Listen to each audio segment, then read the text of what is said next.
Kebijakan Gubernur Jawa Barat, Deddy Mulyadi, soal pendidikan militer bagi siswa nakal atau bermasalah menuai polemik. Sejumlah pihak mendukung demi meningkatkan kedisiplinan siswa, terutama yang masuk dalam kategori siswa nakal. Namun, ada juga yang menolak karena menilai mendidik siswa merupakan tugas sekolah dan guru. Gubernur Jawa Barat, Deddy Mulyadi bilang, pelaksanaan pembinaan siswa bermasalah di barak militer sudah memiliki payung hukum karena siswa yang bermasalah diserahkan secara sukarela oleh orang tua dengan menyertakan surat keterangan bermateri.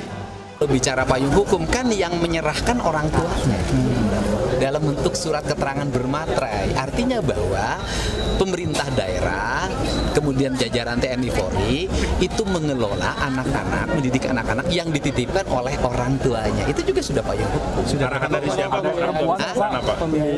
Ya sementara ini saya support, Bupati juga support dari biaya operasional mereka ya. Kritik terhadap program masuk barak militer bagi para pelajar bermasalah disuarakan oleh pengurus Yayasan Taman Siswa. Sekjen Taman Siswa, Kisaur Panjaitan bilang, didikan militer bagi pelajar tidak sesuai dengan pola pembelajaran yang diwariskan oleh Ki Hajar Dewantara. Menurutnya, metode pembelajaran yang tepat adalah dengan mengedepankan pendekatan kekeluargaan bagi pelajar, termasuk untuk mereka yang tergolong bermasalah. Taman siswa tidak dalam posisi itu.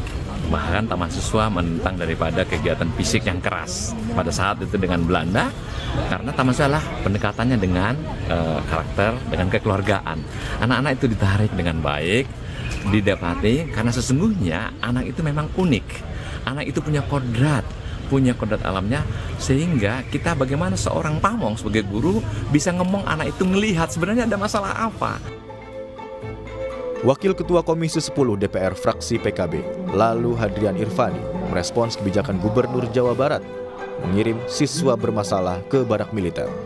Menurut Lalu, kebijakan ini perlu dikaji lebih mendalam sehingga tetap memperhatikan hak anak. Nah, kalau hanya sekedar pendidikan karakter, sekolah juga mampu sebenarnya, atau caranya dirubah.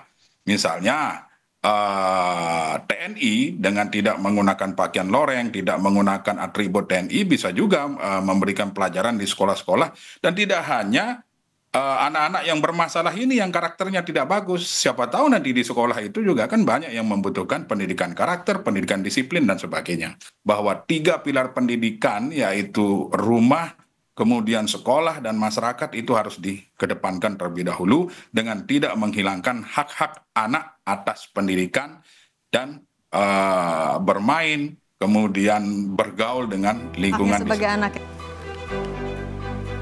Pendidikan karakter dan kedisiplinan jadi salah satu materi utama dalam masa pembinaan siswa di barak militer.